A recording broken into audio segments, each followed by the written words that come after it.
భూమి ఆవరణం. ఆవరణాలు జనరల్‌గా భూ ఉపరితలంపై మనకు 4 ఆవరణాలని శాస్త్రవేత్తలు గుర్తించారు. వాటిలో మొదటిది శిలావరణము, రెండవది జలావరణము, మూడవ ఆవరణం వాతావరణం, నాలుగవది జీవావరణం. జనరల్‌గా శిలావరణం అనేది భూమి ఉపరితలం పైన మనకు భూపటలానికి అంతర్భాగంలో మనకు ఉపరితలంపై ఈ శిలావరణాన్ని రాతి శిలలు, మట్టితో కలిసి ఇది మనం గుర్తించారు. రెండవది జలావరణం. జలావరణం అంటే మనకు సముద్రాలు, జలభాగం. అంటే భూమి ఉపరితలంలో మనకు 29% భూభాగము, 71% జలభాగం విస్తరించి ఉన్నాయి. ఈ 71%గా ఉన్నటువంటి ఈ జలావరణము వివిధ రూపాలలో మనకు వాతావరణంలో, భూ ఉపరితలంలో మరియు మేఘాలలో మనకు వివిధ రకాల వర్షం రూపాల్లో కూడా నదులు, అదేవిధంగా సముద్రాలు, మహాసముద్రాలు, నదులు, సరస్సులు ఇలాంటి భాగాలుగా జలావరణాన్ని మనం చూడవచ్చు. వాతావరణం అంటే మనకు జనరల్‌గా వాతావరణం వివిధ వాయువుల యొక్క సమూహాన్ని వాతావరణంగా చెప్పుకోవచ్చు. వాతావరణంలో ఉన్నటువంటి వాయువులు వివిధ సూర్యుడి నుంచి వచ్చే ఉష్ణోగ్రతని గ్రహించి ఇవి వేడెక్కడం చేత మనకు వర్షం వర్షం కురవడానికి మరి అదేవిధంగా మనకు ఆవపాతము ఇలాంటి ఎన్నో రకాల అంశాలను ఈ వాతావరణం ద్వారా మనం తెలుసుకోవచ్చు. నాలుగోది జీవావరణం అంటే బయో ఆవరణం. అంటే జీవాలు అంటే మానవుడు, జంతువులు మరియు వృక్షాలకు సంబంధించిన ఈ అంశము దీనికి సంబంధించి ఉంటుంది. ఇక అటు తర్వాత తీసుకుంటే శిలావరణం గురించి ఈరోజు పూర్తిగా ఈ పాఠ్యాంశాన్ని పూర్తిగా చూడడం జరుగుతుంది. శిలావరణాన్ని జనరల్‌గా రాక్ లేయర్స్ అంటారు. ఇంగ్లీష్‌లో రాక్ లేయర్, లిథోస్పియర్ అని కూడా జనరల్‌గా పిలుస్తుంటారు. లిథో అంటే మనకు గ్రీక్ భాషలో రాయి అంటే శిలగా పిలవడం జరుగుతుంది. అదేవిధంగా స్పెయిరా, స్పెయిరా అనగా గోళం. గోళాన్ని జనరల్‌గా బంతి, బాల్‌గా దీన్ని మనకు ఇంకో విధంగా కూడా పిలుస్తుంటారు. గ్రీక్ భాషలో స్పెయిర్ అంటే గోళము అనే భాష ద్వారా చెప్తుంటారు. భూమిలో ఘనీభవించిన పొర లేదా గట్టిగా ఉండే పై పొరనే శిలావరణంగా పిలవడం జరుగుతుంది. ఇక దీంట్లో ఈ శిలావరణంలోని అంతర్భాగంలో రాళ్ళు, వివిధ రకాలైనటువంటి రాళ్ళు, గులకరాళ్ళు, మనకు ఎన్నో రకాల వివిధ పేర్లతో పిలువబడుతున్నటువంటి శిలలు, ఖనిజాలు, ఖనిజ లవణాలు వంటి ఇవన్నిటి యొక్క సమ్మేళనమే శిలావరణంగా పిలవడం జరుగుతుంది. అంటే భూ ఉపరితలంపై ఉన్నటువంటి గట్టి పొరనే మనకు జనరల్‌గా శిలావరణంగా పిలవడం జరుగుతుంది. అయితే ఈ శిలావరణంలో ప్రధానంగా కొన్ని భూస్వరూపాలు ఉంటాయి. వాటిలో ప్రధానంగా ఎత్తైన కొండలు, పీఠభూములు, మైదాన ప్రాంతాలు, లోయలు, మహాసముద్రాలు, సముద్రాలు వంటివి జనరల్‌గా ఈ శిలావరణంపై ఉన్నటువంటి వివిధ భూస్వరూపాలు. వీటిలో పలు అంశాలు గాలి, నీటి ప్రభావం వల్ల రూపుదిద్దుకుంటాయి. జనరల్‌గా ఈ ఎత్తైన కొండలు, పీఠభూములు, మైదానాలు, లోయలు, మహాసముద్రాలు వంటివి మనకు జనరల్‌గా బాహ్య శక్తులైనటువంటి వివిధ అంశాలు గాలి, నీరు మరియు ఉష్ణోగ్రత వంటి వాటి ప్రభావం వల్ల ఈ ఎత్తైన ప్రాంతాలు వికోశీకరణం చెంది తక్కువగా అంటే వికోశీకరణం చెంది అవి తమ భూస్వరూపం ఎత్తుని మనకు సాధారణంగా తగ్గించుకుంటాయి. అంటే ప్రధానంగా భూస్వరూపాలు ఏర్పడడానికి ఈ బాహ్య శక్తులే మనకు ప్రధాన కారణంగా ఇక్కడ ఉండడం జరుగుతూ ఉంటుంది. జనరల్‌గా సూర్యకిరణాలకు ఈ శిలావరణం వేడెక్కినప్పుడు తర్వాత చల్లబడినప్పుడు అది గాలిని, నీటిని ప్రభావితం చేస్తూ ఉంటుంది. జనరల్‌గా సూర్యకిరణాలు ఈ శిలావరణంపై ప్రసరించినప్పుడు జనరల్‌గా శిలావరణం ఉపరితలము వేడెక్కుతుంది. ఆ తర్వాత వేడెక్కిన తర్వాత సాయంత్రం సమయాల్లో ఈ శిలావరణం చల్లబడుతుంది. అంటే జనరల్‌గా వేడెక్కడం, చల్లబడడం అనేది జనరల్‌గా సూర్యకిరణాల ద్వారా ఈ శిలావరణం అనేది సహజంగా జరుగుతూ ఉంటుంది. ఇలా ఈ వేడెక్కడం, చల్లబడడం అనేది మనకు చల్లబడినప్పుడు అంటే జనరల్‌గా ఈ వేడెక్కడం, చల్లబడినప్పుడు వాతావరణంలో గాలి మరియు నీటిని కూడా ఇది ప్రభావితం చేస్తూ ఉంటుంది.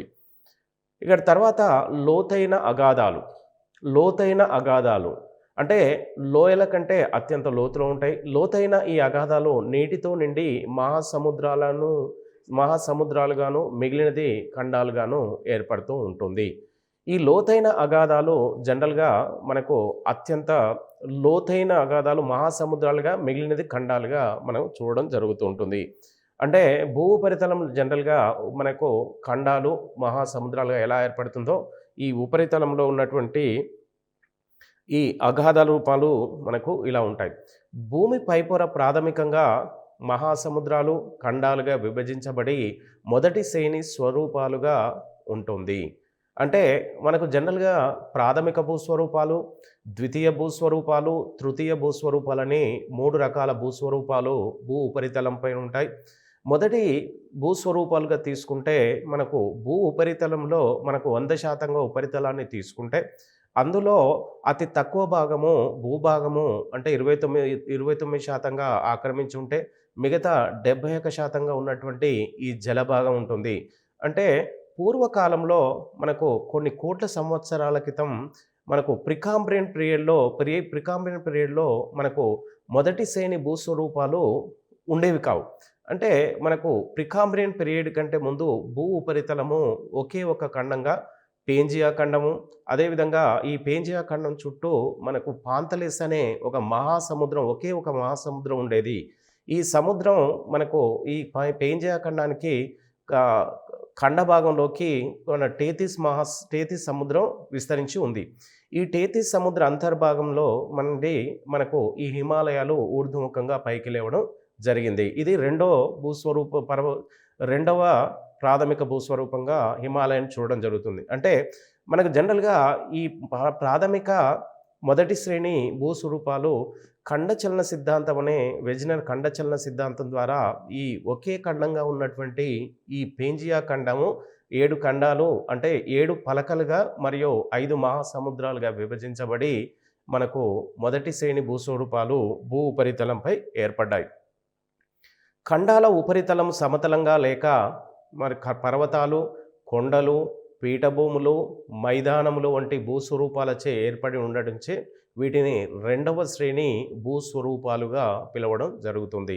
అంటే ఇంతకుముందు మొదటి శ్రేణి భూస్వరూపాలనే విషయం తీసుకుంటే భూ ఉపరితలంపై ఉన్నటువంటి మొదటి శ్రేణి పర్వత శ్రేణులు 2 రకాలు. ఒకటి ఖండభాగము, రెండవది జలభాగం. అటు తర్వాత మరి కొన్ని కోట్ల సంవత్సరాల తర్వాత భూ ఉపరితలంలో అంతర్భాగంలో ఎన్నో రకాల విపత్తుల ఫలితంగా భూ అంతర్భాగం నుండి ఎన్నో రకాల శక్తుల చేత, ఎన్నో రకాల బలాల చేత ఖండ అంతర్భాగంలో ఎన్నో రకాల మార్పులు చెంది కొన్ని రకాల భూస్వరూపాలు ఊర్ధ్వముఖంగా పైకి లేవడం జరిగింది. అంటే జనరల్‌గా ఈ ఖండాల ఉపరితలం అనేది సమతలంగా లేదు. జనరల్‌గా అక్కడక్కడ పర్వతములు, కొండలు, పీఠభూములు, మైదానాల వంటి భూస్వరూపాలచే స్వరూపాలచే ఏర్పడి ఉంది. అంటే జనరల్‌గా ఈ పర్వతాలు, పీఠభూములు, కొండలు, మైదానాలు ఇవి సముద్ర మట్టం నుంచి ఇవి దాదాపుగా కొంత ఎత్తు వరకు ఇవి ఆవరించబడి ఉంటాయి. అంటే జనరల్‌గా సముద్ర మట్టం నుంచి పర్వతాలు మరియు కొండలు. పర్వతాల ఎత్తు సముద్ర మట్టం నుంచి 900 మీటర్ల కంటే ఎక్కువ ఎత్తు కలిగి మనకు ఎక్కువగా వాలు కలిగి ఉంటాయి. అదేవిధంగా కొండలు దాదాపుగా 900 లేదా 900 కంటే తక్కువ ఎత్తును కలిగి ఉంటాయి. అదేవిధంగా పీఠభూములు సముద్ర మట్టం నుంచి 300 మీటర్ల కంటే ఎక్కువ ఎత్తుని కలిగి ఉంటాయి. మైదానాలు దాదాపుగా మనకు సముద్ర మట్టం నుంచి 300 మీటర్ల ఎత్తు వరకు ఇవి ఖండ ఉపరితలంపై ఏర్పడి ఉన్నాయి. వీటిని రెండవ శ్రేణి భూస్వరూపాలుగా పిలుస్తారు.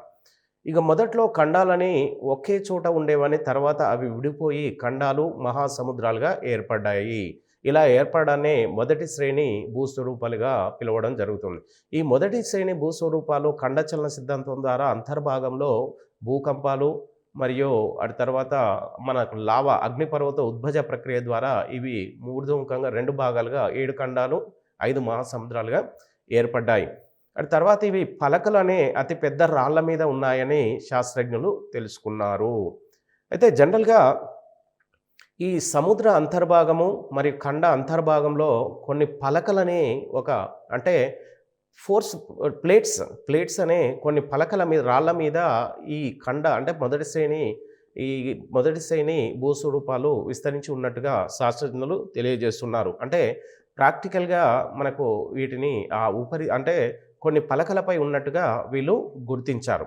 జనరల్‌గా వివిధ పలకలపై ఉన్నటువంటి మనకు ఈ భూస్వరూపాల్లో తీసుకుంటే ఆఫ్రికా, ఉత్తర అమెరికా, దక్షిణ America, Indo Australia, Antarctica, Eurasia, Pacific పెద్ద పలకల ఇవి పెద్ద పలకలు.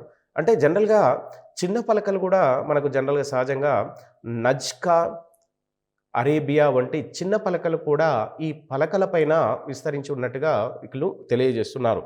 అంటే జనరల్‌గా ఈ పలకల పైన వివిధ రకాల భూస్వరూపాలు ఉన్నట్టుగా వీళ్ళు తెలియజేస్తూ ఉన్నారు.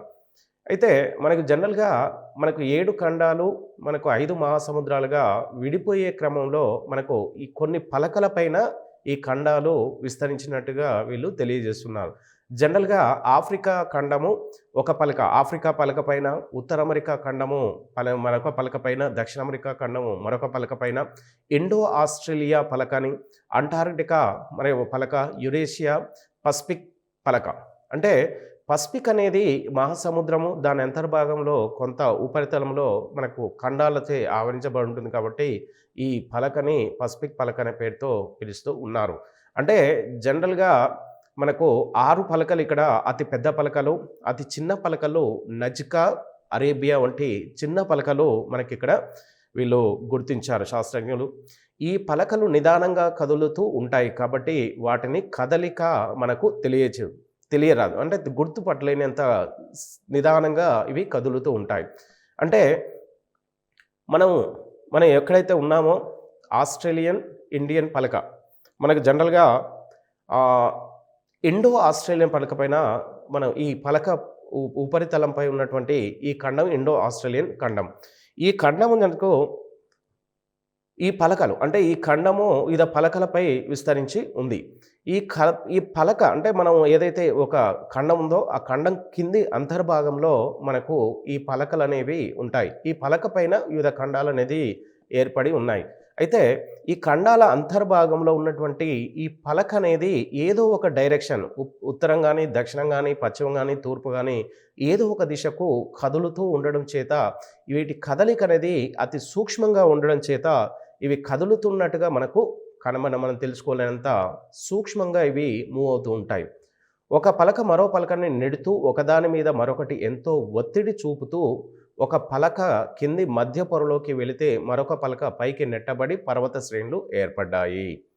అయితే ఇక్కడ ఉన్నటువంటి అతి పెద్ద 6 పలకలు, ఈ పలకల్లో ఒక పలక మరొక పలకని నెడుతూ ఉంటుంది. అంటే ఏదో ఒక దిశ వైపు ఉత్తరం కావచ్చు, దక్షిణం కావచ్చు, 2 పలకలు ఏదో ఒక దిశ ఉత్తరం పలక దక్షిణం వైపు, దక్షిణం పలక ఉత్తరం వైపుకు ఇలా ఒకదానికి ఒకటి దగ్గరగా కదులుతూ ఉండే అవకాశం ఉంటూ ఉంది. ఒకదాని మీద మరొకటి ఎంతో ఒత్తిడి చూపుతాయి. అంటే ఈ పలకలు ఒకదానికొకటి దగ్గరగా వచ్చినప్పుడు వాటి మన అంచుల వద్ద ఎంతో ఒత్తిడి ప్రెజర్ అనేది మనకు ఉంటూ ఉంటుంది. ఒక పలక కిందికి మధ్య పొరలోకి వెళితే మరొక పలక పైకి నెట్టబడి పర్వత శ్రేణులు ఏర్పడ్డాయి. అయితే ఈ పలక ఉపరితలం పైన వివిధ ఖండాలు ఉన్నట్టుగా ఇంతకుముందు తెలియజేశాము. అయితే ఈ పలక పైన సపోజ్ ఒక పలక ఉంది, మనకు ఉత్తర అమెరికా పలక ఉంది. దాని కింద ఉత్తర అమెరికా పలక పైన ఉత్తర అమెరికా ఖండం ఏర్పడింది. ఇక ఈ పలకల కదలికను పలక చలనాలు అనే పేరుతోని జనరల్‌గా పిలుస్తూ ఉంటారు. అంటే జనరల్‌గా ఇంగ్లీష్‌లో పలక చలనాల్ని ప్లేట్ టెక్టోనిక్స్ అంటారు. పలకలు ఏదైతే అతి సూక్ష్మంగా ఇవి కదులుతూ ఉండడం వలన ఏదో ఒక దిశలోకి ఈ పలకలనేవి ఎప్పటికీ శాశ్వతంగా ఇవి కదలిక అనేది జరుగుతున్నట్టుగా శాస్త్రజ్ఞులు తెలియజేస్తూ ఉన్నారు. ఎన్నో రకాల ప్రయోగాల ద్వారా పలకలనేది సూక్ష్మంగా కదులుతూ ఉన్నాయి. ఈ కదులుతున్నటువంటి పలకలను పలక ప్లేట్ టెక్టోనిక్ అంటారు. ఈ ప్రక్రియ వలన భూకల్పాల వంటివి సంభవిస్తూ ఉంటాయి. అయితే మనకు ఏవైతే ఈ 6 పలకలు మరియు 2 చిన్న పలకలు, ఈ పలకలనేది నిరంతరం కూడా ఏదో ఒక దిశ వైపుకు కదులుతూ ఉండడం వల్ల ఈ ఖండాలు కింద ఉన్నటువంటి ఈ పలకలలోకి మధ్యలోకి ఖండానికి పలకకు మధ్యలోకి మరొక పలక ప్రవేశించినప్పుడు ఉపరితలంపై పర్వతాలు, కొండలు, పీఠభూములు, మైదానాల వంటి వివిధ భూస్వరూపాలనేవి సహజంగా సంభవిస్తూ ఉంటాయి. ఈ పలకల కదలికను ఈ ప్రక్రియ వల్ల భూకంపాల వంటివి సంభవిస్తుంటాయి. ఈ పలకలు ఎప్పటికీ కదులుతూ ఉంటాయి. ఏదో ఒక దిశలోకి కదులుతూ ఉండడం వల్ల మరొక పలకకు దగ్గరగా ప్రవేశించినప్పుడు ఆ పలకల రెండిటి మధ్య ఉన్నటువంటి ఒరిపిడి అంటే ఘర్షణ ఫలితంగా 2 పలకల మధ్య మనకు కొన్ని రకాల భూకంపాల వంటి విపత్తులనేవి సంభవిస్తూ ఉంటాయి. అయితే పలకల అంచు వద్ద లేక పలకలు కలిసే సరిహద్దుల వద్ద భూచర్యలు ఎక్కువగా ఉంటాయి. అంటే మనకు జనరల్‌గా ఒక పలకలు ఖండాల కింద ఉన్నటువంటి ఏవైతే పలకలున్నాయో, ఈ పలకలు మనకు ఏవైనా 2 పలకలు అతి దగ్గరగా వచ్చినప్పుడు మనకు పలకలు దగ్గరగా వచ్చినప్పుడు అంటే రెండిటి మధ్య ఉన్నటువంటి సరిహద్దుల వద్ద ఎన్నో రకాల భూచర్యలు మనకు జరుగుతున్నట్టుగా శాస్త్రజ్ఞులు తెలియజేస్తున్నారు.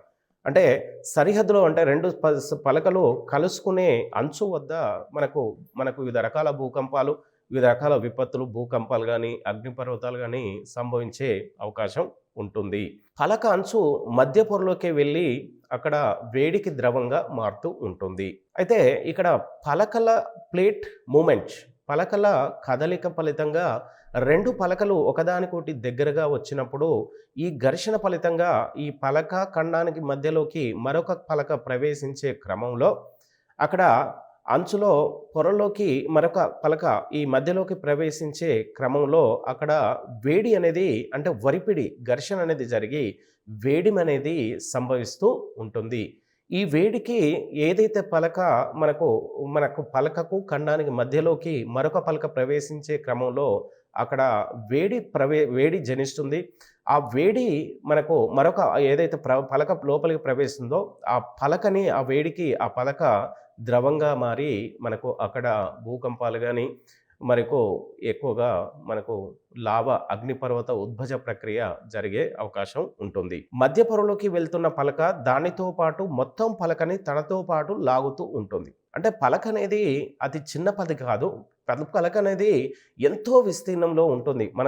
మనం ఊహించలేనంత విస్తీర్ణంలో ఉంటుంది కాబట్టి పలక అంచు మరొక పలక ఉపరితలంలోకి ప్రవేశించే క్రమంలో కొంత భాగం లోపలికి ప్రవేశించగానే మిగతా పలక మొత్తం విస్తీర్ణం మొత్తం పలకని తనతో పాటు లోపలికి లాగుతూ ఉంటుంది. అంటే తనతో పాటు లోపలికి తీసుకువెళ్తూ ఉంటుంది. అంటే ఇది తిరిగి మహాసముద్రపు మిట్ట ప్రాంతం వద్ద కొత్తగా ఏర్పడిన సముద్ర నేలను లాగుతుంది. అదేవిధంగా ఈ పలక లోపలికి ప్రవేశించే క్రమంలో మనకు సముద్ర అంతర్భాగం కూడా మనకు జనరల్గా కొన్ని పలకల యొక్క ప్రభావం ఉంటుంది. మనకు సముద్ర అంతర్భాగం సీబెడ్లో కూడా ఎన్నో రకాల భూస్వరూపాలు ఏర్పడుతూ ఉంటాయి. అంటే జనరల్గా ఈ పలకల సిద్ధాంతం వల్ల సముద్ర అంతర్భాగంలో కూడా భూమి మీద ఉన్నట్టుగానే మనకు ఎన్నో రకాల భూస్వరూపాలు ఏర్పడుతూ ఉంటాయి. అయితే జనరల్గా ఇవి తిరిగి మిట్ట ప్రాంతం వద్ద కొంత ఏర్పడిన సముద్ర నేలను లాగుతుంది. సముద్ర అంతర్భాగంలో ఏదైతే మిట్ట ప్రాంతం అంటే లోతట్టు ప్రాంతం ఉంటుందో ఆ లోతట్టు ప్రాంతం వద్ద కొంత ఏర్పడిన సముద్రం నేలను అంతర్భాగంలో మధ్య ప్రాంతంలో మనకు జనరల్గా మిట్ట ఉంటుంది. మిట్ట ప్రాంతం అంటే జనరల్గా లోతట్టు ప్రాంతంగా మనం చూడవచ్చు. కొత్తగా ఏర్పడిన సముద్ర నేలతో మిట్ట ప్రాంతం చుట్టూ మనకు సహజంగా పలక సిద్ధాంతం ప్రకారము కొంత సముద్రం నేల అనేది ఏర్పడి ఉంటుంది.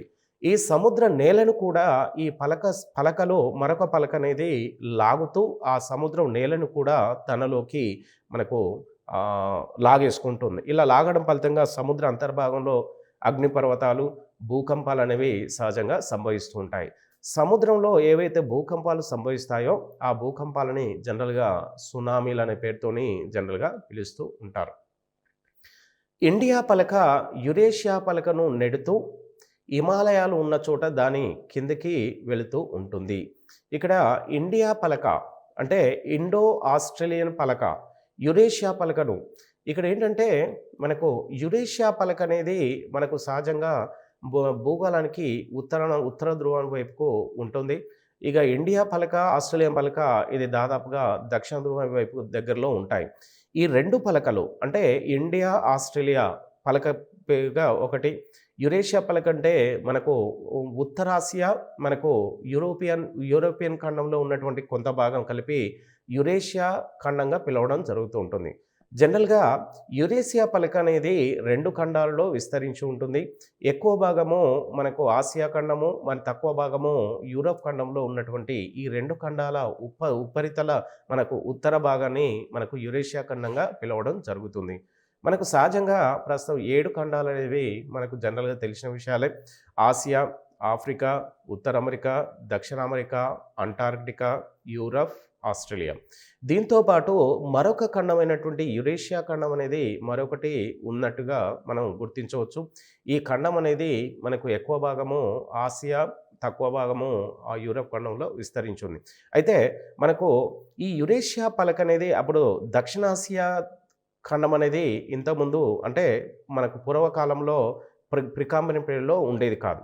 ఈ యురేషియా పలక ఉత్తర ఆసియా, యూరప్ ప్రాంతము, ఈ ఇండియా పలక మనకి యురేషియా పలకలు ఈ 2 పలకలు ఒకదానికి ఒకటి ఎదురుగా మనకు రావడం నెడుతూ అంటే ఒకదానికొకటి దగ్గర అవుతూ ఉండడం వలన మనకు సముద్ర అంతర్భాగంలో మిట్ట ప్రాంతం నుంచి మనకు హిమాలయ పర్వతాలు ఊర్ధ్వముఖంగా టేతిస్ సముద్రం నుంచి పైకి ఊర్ధ్వముఖంగా పైకి లేవడం జరిగింది. జనరల్‌గా హిమాలయ పర్వతాలు ఏ ఏ యుగంలో పైకి లేవబడ్డాయంటే మనకు జనరల్‌గా ప్రికాంబ్రియన్ పీరియడ్‌లో మనకి ఎక్కువన ఈ హిమాలయాలు ఊర్ధ్వముఖంగా లేవడం జరిగింది. ఈ హిమాలయాలు ఇలా పైకి లేవడానికి అతి ప్రధాన కారణం పలక విరూపాకార బలాలంటారు. పలక విరూపాకార బలాలనే విషయాన్ని తీసుకుంటే ఇండియా పలక, యురేషియా పలక ఇవి ఒకదానికొకటి దగ్గరగా జరగడం వలన ఇండియా పలక యురేషియా పలకకు దగ్గరగా కదలడం వలన సముద్ర అంతర్భాగంలో ఉన్న మిట్ట ప్రాంతం నుంచి మనకి ఇండియా పలక ఇప్పుడు టేతిస్ అంతర్భాగంలోకి ప్రవేశించడం వలన సముద్ర అంతర్భాగంలో ఉన్నటువంటి మిట్ట భాగము ఊర్ధ్వముఖంగా పైకి లేసి హిమాలయాలు ఏర్పడ్డట్టుగా శాస్త్రజ్ఞులు తెలియజేస్తున్నారు. భవిష్యత్తులో మనం నిల్చున్న భూప్రాంతం హిమాలయాల కింద మధ్య పొరల్లోకి ద్రవంలోకి కలిసిపోయే అవకాశము ఉన్నట్టుగా వీళ్ళు తెలియజేస్తున్నారు. అంటే భవిష్యత్ అంటే కొన్ని కోట్ల సంవత్సరాల తర్వాత అంటే మనకు ఎన్నో యుగాల తర్వాత మనకు భూ అంతర్భాగంలోని హిమాలయాల్లోకి ఇప్పుడు ఉన్నటువంటి భారతదేశము హిమాలయాల కింది పొరలోకి ప్రవేశించి అది ద్రవంగా మారే అవకాశం ఉన్నట్టుగా శాస్త్రవేత్తలు తెలియజేస్తున్నారు. అంటే ఏదైతే హిమాలయాలు ఎక్కడి నుంచి అయితే పైకి లేచాయో జనరల్‌గా ఈ హిమాలయాలు టేతిస్ సముద్రం నుంచి హిమాలయాలు పైకి లేవడం జరిగింది. దేని ఫలితంగా అనే విషయాన్ని తీసుకుంటే మనకు భారతదేశము మనకు యురేషియా ఖండానికి దగ్గరగా కదలడం వల్ల హిమాలయాలు ఏర్పడ్డాయి. అయితే అదే విధంగా మనకు భారతదేశము హిమాలయాల వైపుకు కదులుతున్నట్టుగా ఇప్పటికీ మనం గుర్తించవలసి ఉంటుంది. అంటే మనకి హిమాలయాల వైపుకు కదులుతూ అంటే ఇప్పుడు ఏదైతే భారతదేశంలో ఉందో అంటే దక్షిణ భారతదేశము హిమాలయాల వైపుకు అంతర్భాగంలో అంటే దక్షిణ భారతదేశ పలక ఇండియా పలక మనకు హిమాలయాల కింది భాగంలోకి మనకు నిదానంగా హిమాలయ అడుగు భాగంలోకి అంటే సముద్ర అడుగు భాగంలోకి ఈ పలక అంటే ఇండియన్ పలక ప్రవేశించి ఈ హిమాలయాల కింది లోపలికి ఉన్నటువంటి ఈ పలక అంటే ఇండియా పలక హిమాలయాల కిందిలోకి ప్రవేశించి మనకు ఇప్పుడున్న భారతదేశము హిమాలయాల కింద కరిగిపోయి ఈ భారతదేశం అనేది పూర్తిగా ద్రవ రూపంలోకి మారే అవకాశం ఉన్నట్టుగా శాస్త్రజ్ఞులు తెలియజేస్తూ ఉన్నారు. ఈ యురేషియా పలకను ఇండియా పలకము నెట్టడం వలన హిమాలయ పర్వతాలు ఏర్పడ్డాయి. ఇప్పుడే చెప్పాము.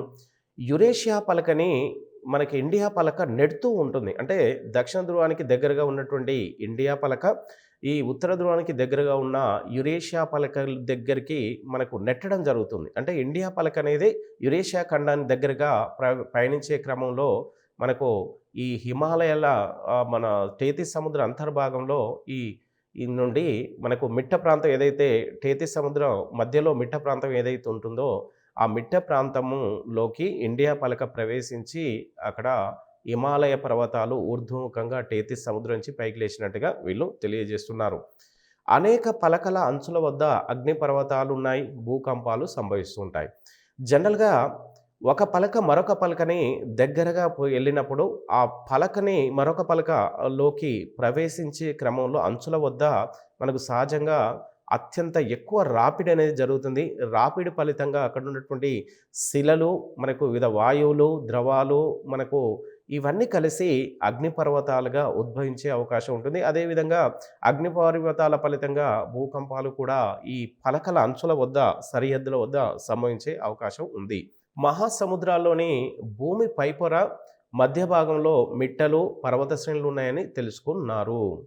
మహాసముద్రాల్లోని అంతర్భాగంలో సముద్ర అంతర్భాగంలో మనకి ఏదైతే సముద్ర అంతర్భాగంలో ఎన్నో రకాల భూస్వరూపాలున్నాయి. కొండలు, పర్వతాలు, మైదానాలు, మనకు అగాధాలు వంటి ఎన్నో రకాల భూస్వరూపాలు సముద్ర అంతర్భాగంలో ఉన్నాయి.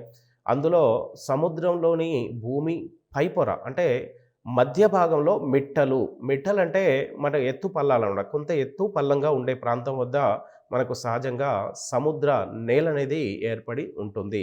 అంటే మిట్టల వద్ద మనకు సముద్ర నేలనేది ఉంటుంది. ఇక తర్వాత పర్వత శ్రేణులుగా ఉన్నాయనేది కూడా తెలుసుకున్నారు. ఈ మిట్టల ప్రాంతం వద్ద మనకు సముద్ర నేల, అదేవిధంగా ఒక పలక మరొక పలకలోకి ప్రవేశించినప్పుడు, మధ్య భాగంలోకి ప్రవేశించినప్పుడు ఆ భాగం పై ప్రాంతంలోకి ఏదైతే పలక ఉంటుందో ఆ పలక ఊర్ధ్వముఖంగా పర్వత శ్రేణులుగా మనకు ఏర్పడే అవకాశం ఉంది. ఇక మధ్య పొరల నుంచి పైకి లేచే లావా వల్ల ఇవి ఏర్పడుతూ ఉంటాయి. అంటే ఒక పలక మరొక పలక కింది భాగంలోకి ప్రవేశించగానే ఊర్ధ్వముఖంగా ఉన్నటువంటి పలక నుంచి లావా అంటే మన అంచుల వద్ద మనకి ఇక్కడ మన వేడి జనించి ఆ వేడికి ఆ పలకలు కరిగిపోయి ఆ కరిగిపోయిన పలకలోని కొంత భాగం ఊర్ధ్వముఖంగా పైకి లేచి లావా మనకు ఊర్ధ్వముఖంగా పైకొచ్చి ఇక్కడ అగ్నిపర్వతాలు సంభవిస్తూ ఉంటాయి. ఇక పాత భవంతుల జీవితకాలం తగ్గును. ఇక జనరల్గా పాత భవంతుల జీవితకాలం అంటే అంతకుముందు ఉన్నటువంటి భూస్వరూపాల యొక్క మనకు ఎత్తు తగ్గడం, పెరగడం అనేది సహజంగా జరుగుతూ ఉంటుంది. ఇక సున్నప్రాయి మోటార్లతో కట్టబడిన కట్టడాలు దెబ్బతింటాయి. ఇలా మనకు ఉపరితలంలో సున్నప్రాయి మోటార్లతో కట్టబడిన కట్టడాలు జనరల్గా సహజంగా మనకి క్రియల వల్ల అంటే పలక కదలిక వలన జనరల్గా సంభవిస్తూ ఉంటాయి. మనకు జనరల్గా ఈ అగ్నిపర్వతాలనేది మనకు భూపటలం కానీ, భూప్రవరం కానీ, భూకేంద్ర మండలంలో ఎక్కడైనా సంభవించే అవకాశం అనేది ఉంటుంది. భూ అంతర్భాగంలో ఈ అగ్నిపర్వతాలు ఎక్కడైతే సంభవిస్తూ ఉంటాయో అక్కడ సంభవించిన ఆ పాయింట్ వద్ద ఏదైతే మన ఆ అగ్నిపర్వతం సంభవిస్తుందో అక్కడ శిలాద్రవము అనేది సహజంగా మనకు అక్కడున్న ఘన పదార్థాలు, శిలలు కానీ, రాళ్ళు కానీ, వివిధ రకాలైనటువంటి అంశాలు ఒక ద్రవంగా ఏర్పడి ఆ ద్రవంలో విపరీతమైనటువంటి అత్యంత ఉష్ణోగ్రత కలిగి మనకు అత్యధిక శక్తి జనించి ఆ శక్తి ఉపరితలంగా లావాని ఊర్ధ్వముఖంగా మ్యాగ్మా అంటారు. అంతర్భాగంలో ఏదో శిలాద్రవం ఉంటే దాన్ని మ్యాగ్మా అనే పేరుతో పిలుస్తుంటారు. ఈ శిలాద్రవాన్ని అంతర్భాగంలో మ్యాగ్మా అంటారు. ఈ మ్యాగ్మా ఊర్ధ్వముఖంగా అత్యంత ఉష్ణోగ్రత, ఎన్నో రకాల వాయువులు, ద్రవాలు, మనకు ఘన పదార్థాలతో సహా మనకు ఈ మ్యాగ్మాలో ఉంటాయి. ఇవి ఊర్ధ్వముఖంగా మనకు ఎక్కడైతే బలహీనమైన భూభాగం ఉంటుందో ఆ బలహీన భూభాగాలను మనకు ఛేదించుకొని ఊర్ధ్వముఖంగా ఈ మ్యాగ్మా అనేది ఊర్ధ్వముఖంగా భూ ఉపరితలంపైకి రావడం అనేది జరుగుతుంది. ఇలా ఊర్ధ్వముఖంగా పైకి రాబడినటువంటి ఒక చిన్న గొట్టం వలె ఆ గొట్టం ఉపరితలంకి వచ్చే ఆ భాగం ఏదైతుందో దాన్ని మనకు అగ్నిపర్వత గొట్టం అంటారు. ఈ గొట్టం ద్వారా ఊర్ధ్వముఖంగా ఉపరితలం పైకి వచ్చి ఆ మ్యాగ్మాలోని ద్రవాలు కానీ, వాయువులు కానీ వాతావరణంలోకి ప్రవేశించగా ఏర్పడ్డటువంటి ఆ ద్రవాన్ని మనకు జనరల్గా లావా అంటారు. ఈ లావా ఊర్ధ్వముఖంగా వాయువులు అవన్నీ వాతావరణంలోకి ప్రవేశించగానే ఆ లావా అనేది మనకు చల్లబడి అక్కడ ఆ లావాలోని రాతి శిలలు, వివిధ రకాల ఖనిజాలు ఒక కొండలాగా, గుట్టలాగా, పర్వతాల్లాగా ఏర్పడి మనకు అగ్నిపర్వతాలు అనేవి ఏర్పడుతూ ఉంటాయి. ఇలా బయటకు ప్రవహించిన శిలాద్రవము ముఖద్వారం చుట్టూ ఘనీభవించి ఒక శంఖాకార పద్ధతి నిర్మాణంగా ఏర్పడి అగ్నిపర్వతంగా ఏర్పడుతుంది. ఇప్పుడు చెప్పినట్టే ఏదైతే గొట్టం లాంటి అతి బలహీనమైన భూభాగం నుంచి ఊర్ధ్వముఖంగా బయటికి ప్రవహించి ప్రవహించిన ఆ శిలాద్రవాన్ని లావా అనే పేరుతోని పిలుస్తూ ఉంటారు.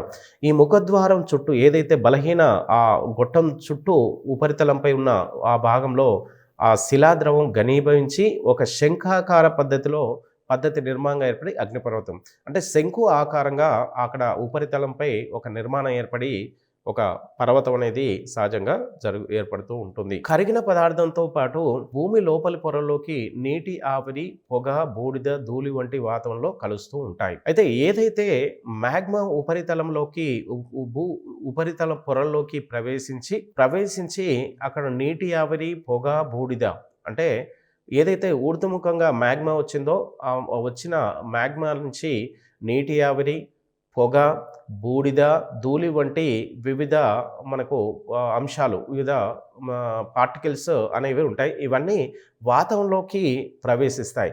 ప్రవేశించిన తర్వాత అక్కడ ఉన్నటువంటి ఆ లావా చల్లబడి శంఖాకారంగా పర్వతాలు సహజంగా ఏర్పడుతూ ఉంటాయి. ఇక కరిగిన పదార్థం చల్లబడి కఠిన శిలలుగా ఏర్పడుతూ ఉంటాయి.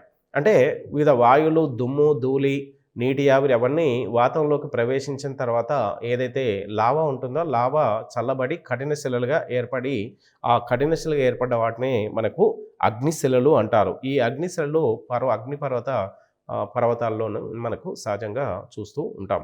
ఇక లావాలోని కొంత భాగం పైకి రాకుండానే కింది పొరల్లోనే చల్లబడి శిలలుగా గట్టిపడుతుంది. అంటే సహజంగా మనకెక్కడైతే మనకు శిలాద్రవం ఏర్పడిందో అగ్నిపర్వతానికి సంబంధించినటువంటి మన అగ్నిపర్వతం ఏర్పడడానికి కావలసినటువంటి రా మెటీరియల్ అయితే మనకు ఏదైతుందో అది ఊర్ధ్వముఖంగా మనకు బలహీనమైన భూభాగం నుంచి ఊర్ధ్వముఖంగా పైకి వచ్చి అగ్నిపర్వతాలు అనేది సహజంగా ఏర్పడుతూ ఉంటాయి. అయితే కొన్నిసార్లు ఈ ఏవైతే మనకు మ్యాగ్మాలోని కొంత భాగము భూ ఉపరితలంలోకి ప్రవేశించకుండానే భూమి అంతర్భాగంలోనే ఏవైతే పొరలు ఉంటాయో పల్చని పొరలు, ఈ పొరల మధ్యన మనకు ఏదైతే గ్యాప్ అనేది ఉంటుంది, పొరల మధ్యన భూ అంతర్భాగంలో వివిధ లేయర్స్ ఉంటాయి. లేయర్ల మధ్య ఎక్కడైతే చిన్న మనకు పొర లాంటి మధ్యన సందులు ఉంటే గ్యాప్ ఉంటాయో ఆ గ్యాప్లోకి మనకి శిలాద్రవం ప్రవేశించి అక్కడే అవి చల్లబడి శిలలుగా గట్టిపడి శిలలుగా అంటే జనరల్గా లావా అనేది శిలాద్రవం ఊర్ధ్వముఖంగా పూర్తిగా ప్రవేశిస్తుందని చెప్పలేము. కొన్ని ప్రాంతాల్లో భూమి ఉపరితలంలో అంతర్భాగంలోనే ఉపరితలం పైకి వచ్చే క్రమంలో ఉపరితలం కింది పొరల్లో మనకు కొంత ఈ శిలాద్రవము ప్రవేశించి అక్కడ చల్లబడి ఒక గట్టి శిలగా ఏర్పడుతుంది. ఈ శిలని జనరల్గా భూ అంతర్భాగ శిలగా పిలుస్తూ ఉంటారు. వీటిని లోపలికి ఏర్పడిన భూ స్వరూపాలు అంటారు. ఇలా శిలాద్రవము భూకి ఉపరితలానికి అంతర్భాగంలో మనకి గట్టిపడి చల్లబడి అటువంటి శిలల్ని జనరల్గా లోపలికి ఏర్పడిన భూస్వరూపాలు అనే పేరుతోని జనరల్గా పిలుస్తూ ఉంటారు. ఇవి సాధారణంగా పురాతన శిలలతో కప్పబడి భూమి లోపల ఉంటాయి. సాధారణంగా ఏవైతే భూ ఉపరితలంలో రాకుండానే శిలాద్రవము అంతర్భాగంలో మనకి ఇవి చల్లబడి శిలలుగా ఏర్పడతాయి. ఈ శిలలుగా అంతర్భాగంలో ఏర్పడినటువంటి శిలలు మనకు పురాతన శిలతో కప్పబడి భూమి లోపల ఉంటాయి. అంటే ఏవైతే మనకు ఊర్ధ్వం రాకుండా అంతర్భాగంలోనే చల్లబడి శిలలుగా ఏర్పడ్డాయి అవి పై అంతర్భాగం పొరపై ఉన్నటువంటి మనకు పురాతన శిలలపై పైన పురాతన శిలలు ఉండి కింద ఇప్పుడు కొత్తగా ఏర్పడినటువంటి ఈ అగ్నిశిలలు ఉంటాయి. కప్పి ఉన్న శిలలు భూమి కోత వల్ల బయటికి ఏర్పడతాయి. జనరల్గా ఏదైతే శిలాద్రవము భూ అంతర్భాగంలో గట్టిబడి అగ్నిశిలగా ఏర్పడ్డదో అది కాలక్రమంలో కొన్ని బాహ్య శక్తులైనటువంటి వర్షపాతము, వరదలు, ఉష్ణోగ్రత, గాలి వంటి ఈ బాహ్య శక్తుల వల్ల మనకు భూ ఉపరితలము కొంత కాలం తర్వాత భూ ఉపరితలము కోతకు గురి కావడం వలన మనకు ఈ అంతర్భాగంలో ఏవైతే శిలలు ఉన్నాయో ఆ అగ్నిశిలలు మనకు బయటికి రావడం అనేది సహజంగా జరుగుతూ ఉంటుంది. ఇక దక్కన్ పీఠభూమిలో అనేక సార్లు ఈ రకంగా లావా వెలుపలికి వచ్చి లావాతో కూడుకున్న విస్తార పీఠభూమిగా ఏర్పడింది. సహజంగా భారతదేశంలో దక్కన్ పీఠభూమి అంటే ప్రస్తుతం మన తెలంగాణ అనేది దక్కన్ పీఠభూమిలో సహజంగా ఈ దక్కన్ పీఠభూమి చుట్టూ మనకు పశ్చిమ వైపున పశ్చిమ కనుమలు, తూర్పు వైపున తూర్పు కనులు, దక్షిణాన మనకు నీలగిరి పర్వతాలకు మధ్యలో విస్తరించినటువంటి ఉత్తరాన మనకు సహజంగా సత్పురా పర్వతాలనేవి వీటి దక్కన్ పీఠభూమి యొక్క సరిహద్దులుగా ఉన్నాయి. ఈ 4 దిక్కులో ఉన్నటువంటి ఈ సరిహద్దుకు మధ్యలో ఉన్నటువంటి ఈ పీఠభూమి దక్కన్ పీఠభూమి. ఈ దక్కన్ పీఠభూమిలో సహజంగా మహారాష్ట్ర పీఠభూమి, తెలంగాణ పీఠభూమి, కర్ణాటక పీఠభూమి, అదేవిధంగా మనకు రాయలసీమ కూడా ఈ దక్కన్ పీఠభూమిలోని భాగంగానే చూడడం జరుగుతూ ఉంటుంది. అయితే ఈ 3 రాష్ట్రాలకు సంబంధించినటువంటి విస్తీర్ణము దక్కన్ పీఠభూమిలో ఉన్నట్టుగా మనం ఉంటుంది. ఈ దక్కన్ పీఠభూమి మనకు ఒకానొకప్పుడు భూమి అంతర్భాగంలో మనకు శిలాద్రవము మనకు అంతర్భాగంలో ఉన్నప్పుడు ఉపరితల ప్రాంతం నుంచి ఆ శిలాద్రవం ఏదైతే అంతర్భాగంలో ఉందో అది లావా రూపంలో వెలుపలికి వచ్చి మనకు లావాతో కూడుకున్న విస్తార పీఠభూమిగా ఏర్పడింది. అంటే ఈ దక్కన్ పీఠభూమి అనేది శిలాద్రవము ఊర్ధ్వముఖంగా పైకి రావడం వలన లావాలో ఉన్న ఈ శిలాద్రవం ఉన్నటువంటి వాయువులు దుమ్ము ధూళి వాతును ప్రవేశించగా మనకి లావా గట్టిపడి మనకు దక్కన్ పీఠభూమి అనేది త్రిభుజాకారంలో మనకు భూ ఉపరితలంపై దక్షిణ భారతదేశంలో ఏర్పడింది. అంటే మనకు అగ్నిపర్వత ప్రక్రియ ఉద్భజ ప్రక్రియ ద్వారానే ఈ అగ్నిపర్వతాలు అనేది మన దక్కన్ పీఠభూమి అనేది ఏర్పడింది అనేది సహజంగా తెలుస్తుంది. ఇక జనరల్గా టెక్టోనిక్ అంటే పలక విరూపాకార బలాలు అంటారు. అంటే టెక్టోనిక్ టెక్టోనిక్ అనేది ఒక విధంగా ఇదొక ఫోర్స్. టెక్టోనిక్ అనేది ఒక పదం. ఈ టెక్టోనిక్ అనేది ఒక పదం గ్రీక్ అనే పదం నుంచి భాష నుంచి ఈ టెక్టానిక్స్ అనే పదాన్ని తీసుకోవడం జరిగింది. గ్రీక్ భాషలో టెక్టానిక్స్ అంటే టెక్టాన్ అనే పదంగా పూజించడం జరుగుతూ ఉంటుంది. దీని అర్థం టెక్టానిక్స్ అంటే భవన నిర్మాణదారు, దీని అర్థం గ్రీక్ భాషలో. ఇక జనరల్గా వడ్రంగి, దీని అర్థం భవన నిర్మాణదారు అంటే మనకు టెక్టానిక్ అంటే వడ్రంగి అన్న సంస్కృత భాష తక్షణిక్ దీనికి సంబంధించింది. వడ్రంగి అనే పదము సంస్కృత పదమైనటువంటి తాక్షన్కి దగ్గరగా ఉన్నట్టుగా వీళ్ళు తెలియజేస్తున్నారు. పసిఫిక్ మహాసముద్రం అంచున ఎక్కువగా భూకంపాలు అగ్నిపర్వతాలు వస్తూ ఉంటాయి. అగ్నిపర్వతాలలో ప్రతి 4లో 3 ఇక్కడే వస్తూ ఉంటాయి. ఇక సహజంగా అగ్నిపర్వతాలు భూకంపాలు అనే ఈ విపత్తులు అనేవి సహజంగా ఖండ అంతర్భాగంలో సముద్ర అంతర్భాగంలో సహజంగా ఎప్పుడు సంభవిస్తాయి అనేది మనం ఎవరు చెప్పలేని పరిస్థితి. అంతర్భాగంలో ఉన్న పలకల యొక్క కదలికల ద్వారా భూకంపాలు అగ్నిపర్వతాలు ఖండ అంతర్భాగం నుండి రావడం అనేది జరుగుతూ ఉంటుంది. అంటే పలకల కదలికల ద్వారా మనకు ఒరిపిడి వలన అంటే రాపిడి వలన భూకంపాలు అగ్నిపర్వతాలు పలకల మధ్యన అనేవి వచ్చి ఊర్ధ్వముఖంగా దాని యొక్క ప్రభావం అనేది చూపిస్తూ ఉంటుంది. ఇక జనరల్గా మనకు ఎక్కువగా ఈ భూకంపాలు అగ్నిపర్వతాలు అనేవి పసిఫిక్ మహాసముద్రం అంచులో ఎక్కువగా వస్తూ ఉంటాయి. అంటే ఈ పసిఫిక్ మహాసముద్రం అనేది మనకు జనరల్గా గ్లోబ్లో తీసుకుంటే మనకు ఎడమవైపు ఉత్తర అమెరికా, ఇక దక్షిణ అమెరికా 2 ఎడమవైపు, తూర్పు వైపు తూర్పు వైపున ఆసియా తూర్పు, మనకు ఆస్ట్రేలియా మనకు తూర్పు వైపున ఈ 4 ఖండాలు. అంటే పశ్చిమ వైపున 2 ఖండాలు, తూర్పు వైపు ఉన్నటువంటి 2 ఖండాలు. అంటే పశ్చిమ వైపున ఉత్తర అమెరికా దక్షిణ అమెరికా, తూర్పు వైపున మనకు ఆసియా మరియు ఆస్ట్రేలియా. అంటే ఈ 2 ఖండాల మధ్య ఈ 4 ఖండాల మధ్యన పసిఫిక్ మహాసముద్రం అనేది పసిఫిక్ మహాసముద్రం ప్రపంచంలోనే అతిపెద్ద మహాసముద్రం విస్తరించి ఉంది. ఈ 4 ఖండాల మధ్య ఉన్నటువంటి అతిపెద్ద ఈ జలభాగము పసిఫిక్ మహాసముద్రం. ఈ 4 ఖండాల మధ్యలో ఉన్నటువంటి ఈ పసిఫిక్ మహాసముద్రంలో అంచున అంటే 4 ఖండాలకు అంచులో మనకి ఎక్కువగా భూకంపాలు అగ్నిపర్వతాలు అనేది సాధారణంగా సంభవిస్తూ ఉంటాయి. ఈ అగ్నిపర్వతాల్లో ప్రతి 4లో 3 ఇక్కడే సంభవిస్తుంటాయి.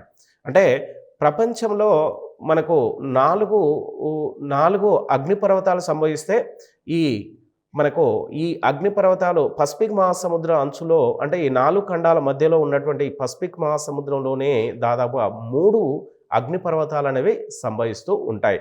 అంటే ఇక్కడ ప్రతిరోజు కూడా ఎన్నో అగ్నిపర్వతాలు అనేవి సహజంగా సంభవిస్తుంటాయి. అంటే ఈ 4 ఖండాల మధ్యన ప్రతిరోజు 4 ప్రపంచంలో 4 అగ్నిపర్వతాలు వస్తే 3 అగ్నిపర్వతాలు ఈ 4 ఖండాల మధ్యలోనే వస్తూ ఉంటాయి. ఒక అగ్నిపర్వతాన్ని మిగతా ప్రాంతాల్లో మిగతా ఖండాల మధ్యన అనేది సహజంగా వస్తున్నట్టుగా అంటే ఈ పసిఫిక్ మహాసముద్రం ఏదైతే అంచులో మనకి ఎక్కువగా అగ్నిపర్వతాలు భూకంపాలు వస్తున్నట్టుగా ఇది తెలియజేస్తూ ఉంటుంది. ఇలా ఉండడానికి కారణాన్ని పలక టెక్టోనిక్ సిద్ధాంతం తెలియజేస్తుంది. పలక విరూపాకార సిద్ధాంతం అంటారు. పలక టెక్టానిక్ సిద్ధాంతం అంటే మనకు ప్లేట్ టెక్టానిక్ సిద్ధాంతం థియరీ. దీన్ని జనరల్గా పలక విరూపాకార సిద్ధాంతం అనే పేరుతో జనరల్గా పిలుస్తుంటారు. వివిధ శాస్త్రజ్ఞులు ఈ పలక విరూపాకాల సిద్ధాంతం ద్వారా మనకు అంతర్భాగంలో ఉన్నటువంటి ఈ 6 పలకలు ఏదో ఒక దిశకు కదులుతున్నట్టుగా, ఆ కదులుతూ ఒక పలక మరొక పలక పైకి నెట్టబడి మనకు ఉపరితలంపై కొన్ని భూస్వరూపాలు, పర్వతాలు, కొండలు, గుట్టలు, మైదానాలు ఏర్పడ్డట్టుగా వీళ్ళు తెలియజేశారు. అంటే ఈ కదలిక అంటే పలకలు ఒక పలక మరొక పలకలోకి ప్రవేశించే క్రమంలో అంచుల వద్ద, సరిహద్దుల వద్ద మనకు సహజంగా భూకంపాలు, మనకు అగ్నిపర్వత ప్రక్రియ అనేది సహజంగా జరుగుతూ మనకు ఊర్ధ్వముఖంగా జనరల్గా మనకు వివిధ భూస్వరూపాలు ఏర్పడుతున్నట్టుగా ఈ సిద్ధాంతము తెలియజేస్తూ ఉంటుంది. పసిఫిక్ మహాసముద్రం అంచున అంతటా పలక సరిహద్దు వలన అగ్నిపర్వతాలు, భూకంపాలు సంభవిస్తూ దానికి పసిఫిక్ అగ్ని వలయము అనే పేరు వచ్చింది. అయితే ఏవైతే ఉత్తర అమెరికా, దక్షిణ అమెరికా, ఆసియా, ఆస్ట్రేలియా మధ్యన ఏదైతే ప్రపంచంలోనే అతిపెద్ద మహాసముద్రం పసిఫిక్ మహాసముద్రం ఉంటుంది, ఆ పసిఫిక్ మహాసముద్రం మనకు మధ్య భాగంలో, సముద్ర అంతర్భాగంలో మధ్య భాగంలో కాకుండా అంచుల వద్ద, అంటే వివిధ ఖండాలకు దగ్గరగా ఉన్నటువంటి ఈ పసిఫిక్ మహాసముద్ర అంచుల వద్ద మనకు జనరల్గా ఈ పలకలు అనేవి చిన్న చిన్న పలకలు కూడా కొన్ని ఉంటాయి. ఈ పలకల యొక్క ఘర్షణ ఫలితంగా ఒక పలక మరొక చిన్న పలక మరొక పెద్ద పలకల అంచుల వద్ద చిన్న పలక పెద్ద పలకలోకి ప్రవేశించే క్రమంలో ఘర్షణ ఫలితంగా అగ్నిపర్వతాలు, భూకంపాలు సంభవిస్తూ ఉంటాయి. అంటే పసిఫిక్ మహాసముద్ర అంచుల వద్ద మనకు ఈ 4 ఖండాలలోకి చిన్న చిన్న పలకలు ప్రవేశిస్తూ ఉన్నట్టుగా మనం తెలుసుకోవచ్చు. ఇలా ప్రవేశిస్తున్న క్రమంలో మనకు సహజంగా ఈ అంచుల వద్ద మనకు ఘర్షణ అనేది ఏర్పడి మనకు భూకంపాలు, అగ్నిపర్వతాలు అనేవి సంభవిస్తుంటాయి. ఈ అంచుల చుట్టూ ఏవైతే అగ్నిపర్వతాలు, భూకంపాలు వస్తూ ఉంటాయో ఎక్కువగా అగ్నిపర్వతాలు అంటే 3/4 వంతు అగ్నిపర్వతాలు ఈ పసిఫిక్ అంచుల వద్దనే సంభవిస్తున్నట్టుగా ఇప్పుడు తెలియజేశాం. ఈ అంచుల వద్ద ఎక్కడైతే అగ్నిపర్వతాలు సంభవిస్తాయి 4 ఖండాల అంచుల వద్ద, ఆ అగ్నిపర్వతాలు అనేది సహజంగా ఎప్పుడో ఊర్ధ్వముఖంగా అత్యంత ఉష్ణోగ్రత మరియు ద్రవాల ద్వారా అధిక వేడి ఉండడం వలన మనకు ఆ చుట్టూ అగ్నిపర్వతాలు ఉండడం వలన అది అధిక వేడి ద్వారా ఊర్ధ్వముఖ లావా వస్తుంది. కాబట్టి మనకు ఈ 4 ఖండాల అంచుల చుట్టూ ఉన్నటువంటి ఈ వలయాన్ని అగ్ని వలయము అనే పేరుతోని సహజంగా పిలుస్తూ ఉంటారు. ఇక మనకు సాధారణంగా అతి ప్రధానమైన అగ్నిపర్వతాలు తీసుకుంటే స్ట్రంబోలి అగ్నిపర్వతం, ఇది సిసిలీ అనే ప్రాంతంలో ఉంది. అత్యంత చదునైనది, అంటే ఉపరితలము ఈ అగ్నిపర్వతము ఉపరితలము చదునుగా, అంటే మనకు సర్ఫేస్ ఏరియా అనేది వైడ్గా ఉంటుందన్నమాట. దీన్ని మధ్యధరా సముద్రం దీపస్తంభం అంటారు. జనరల్గా ఇది మధ్యధరా సముద్రపు మధ్యలో ఉన్నటువంటి సిసిలీ అనే దీవిలో ఇది మనకు సహజంగా ఉంటుంది. కాబట్టి మధ్యధరా సముద్రపు దీపస్తంభం అంటే ఇక్కడ సిసిలీ ఈ స్ట్రంబోలి అగ్నిపర్వతం ఊర్ధ్వముఖం పేలినప్పుడు, లావా ఊర్ధ్వంగా వచ్చినప్పుడు మధ్యధరా సముద్రం చుట్టూ ఉన్నటువంటి దేశాల్లో కూడా కొంత సహజంగా వెలుతురు సంభవిస్తున్నట్టుగా తెలుస్తూ ఉంటుంది. కాబట్టి దీన్ని మధ్యధరా సముద్ర ద్వీప స్తంభం అనే పేరుతోని జనరల్గా పిలుస్తూ ఉంటారు. ఇక రెండో అగ్నిపర్వతం తీసుకుంటే మౌంట్ వెసూవియస్ అగ్నిపర్వతం. ఇదే ఇటలీ దేశంలో విస్తరించి ఉంది. మౌంట్ పీలే అగ్నిపర్వతము ఇది వెస్టిండీస్ దీవుల్లో మనకు ప్రధానంగా ఇది ఉంది. ఇక ఫిజియానా అగ్నిపర్వతము, ఇది జపాన్ దేశంలో అతి ప్రధానమైనది. కోటోపాక్సీ ఈక్వెటార్ దేశంలో, ఈక్వెటార్ అనేది మనకు జనరల్గా ఆఫ్రికా ఖండంలో ఉంది. మయాన్ అనే అగ్నిపర్వతం ఫిలిప్పీన్స్ దేశంలో విస్తరించి ఉంది. అంటే ప్రపంచంలోనే అత్యధిక దీవులు కలిగినటువంటి, అత్యంత దీవుల చేత ఏర్పడినటువంటి రెండవ అతిపెద్ద దేశం ఫిలిప్పీన్స్. ఈ ఫిలిప్పీన్స్ దేశంలో మనకు మయాన్ అనే అగ్నిపర్వత దీవి ఉంది. ఇక్కడ తర్వాత తీసుకుంటే బారెన్ అగ్నిపర్వతం, నార్కండం అగ్నిపర్వతం. ఈ 2 అగ్నిపర్వతాలు భారతదేశంలో విస్తరించి ఉన్నాయి. జనరల్‌గా ఈ 2 భారతదేశంలో ఉన్న అగ్నిపర్వతాలు రెండే 2 ఉన్నాయి. ఆ 2 బారెన్ అగ్నిపర్వతం, నార్కండం అగ్నిపర్వతం. ఈ 2 దీవుల్లో మనకు అండమాన్ దేశంలో అండమాన్ నికోబార్ దీవుల్లో విస్తరించి ఉన్నటువంటి ఈ అగ్నిపర్వతాలు బారెన్ అగ్నిపర్వతము మధ్య అండమాన్ దీవిలో, నార్కండం అగ్నిపర్వతం దీవి మనకు ఉత్తర అండమాన్ దీవిలో విస్తరించి ఉన్నాయి. బారెన్ అగ్నిపర్వతం అనేది మనకు జనరల్‌గా యాక్టివ్ అంటే మనకు యాక్టివ్ అగ్నిపర్వతం, నార్కండం స్లీపింగ్ అగ్నిపర్వతంగా సన్నగా చూడడం జరుగుతూ ఉంటుంది. కిలిమంజరో అగ్నిపర్వతం ఇది టాంజానియా దేశం ఆస్ట్రేలియాలో మనకు ఆఫ్రికా ఖండంలో విస్తరించి ఉంది. ఇక బాహ్య ప్రక్రియలు అంటే కొన్ని రకాల భూ ఉపరితలంపై ఏవైతే కొండలు, పీఠభూములు, పర్వతాలు, మైదానాలు ఉన్నాయో వీటి ఉపరితలం యొక్క ఎత్తు తగ్గించడానికి కొన్ని బాహ్య శక్తులు కారణాలు అవుతాయి. అలాంటి వాటిలో మనకు ప్రధానంగా గాలి, నీరు వంటి బాహ్య శక్తులు ప్రధానంగా ఇవి చెప్పడం జరుగుతుంది. అంటే గాలి, నీరు వీటితో పాటు ఉష్ణోగ్రత, వరదలు మరియు వంటి వివిధ బలాలు ఇవి భూ ఉపరితలంపై ఒరిపిడిని కలిగిస్తూ ఉంటాయి. అంటే భూ ఉపరితలంపై ఏదైనా ఎత్తైన ప్రాంతాలు ఉంటాయో కొండలు, గుట్టలు, పర్వతాలు, మైదానాలపైన ఇవి మన ఉపరితలంపై అత్యంత బలవంతంగా ఉపరితలంపై మనకు ఫోర్స్ పడ్డప్పుడు ఒరిపిడిని కలిగించి మనకు ఉపరితలాన్ని ఎత్తుని సహజంగా తగ్గిస్తూ ఉంటాయి.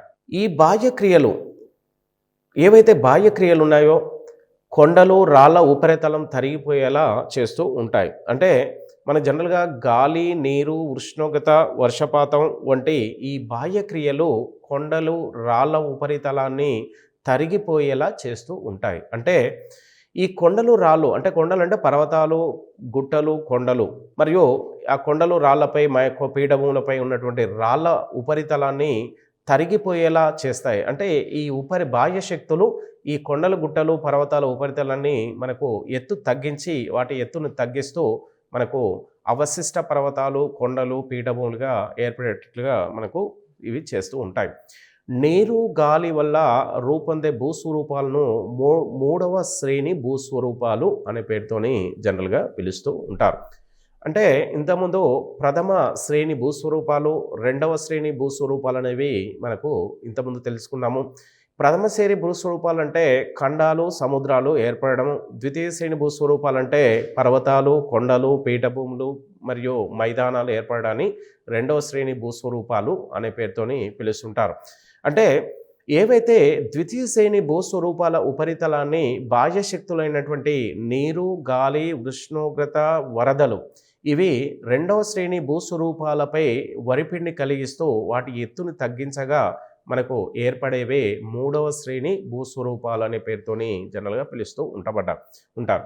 చెక్కబడిన కొండలు, లోయలు, డెల్టా, ఇసుక పర్వతాల వంటి ఈ భూస్వరూపాలకు చెందినవి. అయితే ఈ గాలి, నీరు మరియు వేడిమి, ఉష్ణోగ్రత, వరదల వలన ఏదైతే ద్వితీయ శ్రేణి భూస్వరూపాలు కోతకు గురై మూడవ శ్రేణి భూస్వరూపాలు ఏర్పడతాయి. ఆ మూడవ శ్రేణి భూస్వరూపాలు మనకు చెక్కబడ్డట్టుగా అంటే అవి ఒరిపిడిని కలిగించడం వల్ల ఉపరితలము పెచ్చలు పెచ్చలుగా లేవడంచే మనకు ఎత్తుగా ఉన్నటువంటి భూస్వరూపాలు కొంత ఎత్తు తగ్గి కొండలు, లోయలు, డెల్టా, ఇసుక పర్వతాల వంటి భూస్వరూపాలను ఏర్పరుస్తున్నట్టుగా ఇక్కడ తెలియజేస్తున్నారు. అంటే ఒకానొకప్పుడు పర్వత ఎత్తు అంటే 900 మీటర్ల కంటే ఎక్కువ ఎత్తు ఉన్నటువంటి పర్వతాలు మనకు ఈ బాహ్య శక్తుల చేత ఎత్తు ఒరిపిడి వలన ఎత్తు తగ్గి కొండలుగా వాటి ఎత్తు అంటే 900 కంటే తక్కువ ఎత్తుని మనకు ఏర్పడుతూ ఉంటాయి. ఇక లోయలు అయితే ఏవైతే ఎత్తైన ప్రాంతాల్లో బాహ్య శక్తులైనటువంటి వాయువు, పవనాలు అంటే గాలి వేగం చేత మనకు ఒక ప్రాంతం నుంచి మరొక ప్రాంతానికి ఉపరితలంలో ఉన్నటువంటి ఏదైతే శైథిల్యం చెందిన అవశేషాలను ఒక ప్రాంతాన్ని మరో ప్రాంతానికి స్థానచలనం చెందించగా కొన్ని లోయలు ఏర్పడుతుంటాయి. డెల్టా అంటే నదులు తీసుకొచ్చిన వివిధ అవశేషాలు నీటి ద్వారా అంటే జలము, నీరు అని చెప్పాము. నీరు ఏదైనా ఒక ఎత్తైన ప్రాంతం నుంచి మనకి కిందికి దొర్లుకుంటూ వచ్చి కొన్ని నదులుగా ఏర్పడి ఆ నదులు మనకు ఎక్కడైతే పల్ల ప్రాంతం ఉందో పల్ల ప్రాంతం వైపు ప్రవేశిస్తూ సముద్రంలోకి మనకు ప్రవేశించే ముందు అక్కడ కొన్ని సముద్రంలోకి ప్రవేశించే ముందు అవి నదులు తీసుకొచ్చిన వివిధ అవశేషాలైనటువంటి రాళ్ళు, ఇసుక, బంకమన్ను, ఖనిజాలు, మొండ్రుమట్టి ఇవన్నీ అవశేషాలను సముద్రంలోకి ప్రవేశించకముందే నదులు కొన్ని పాయలుగా విడిపోయి మన ఆ పాయల మధ్యన అవి తీసుకొచ్చిన అవశేషాలను డెల్టా ఆకారంలో అవి స్థిరీకరిస్తాయి. ఇలా స్థిరీకరించగా డెల్టాలు ఏర్పడతాయి. ఇసుక పర్వతాల వంటివి కూడా ఏర్పడుతుంటాయి. అంటే ఎడారి ప్రాంతంలో ఏవైతే ఇసుక ఉపరితల ప్రాంతంలో ఇసుక ఉంటుందో అది గాలి వేగానికి ఇసుక కొన్ని టన్నుల కొద్ది ఇసుక ఒక ప్రాంతం నుంచి మరొక ప్రాంతానికి స్థానచలనం చెంది ఆ ఇసుక స్థానచలనం చెంది మరొక ప్రాంతంలో అవి ఇసుక దిబ్బల ఆకారంలో మనకు ఏర్పడతాయి. ఇలా ఏర్పడ్డ ఇసుక పర్వతాలు అనేవి కూడా ఏర్పడుతూ ఉంటాయి. వాతావరణ ప్రభావము, నేలకోత, రేణువులు రవాణా, మేట వేయడం వంటి ప్రక్రియలు భూస్వరూపాలు ఏర్పడడానికి ప్రధాన కారణాలు.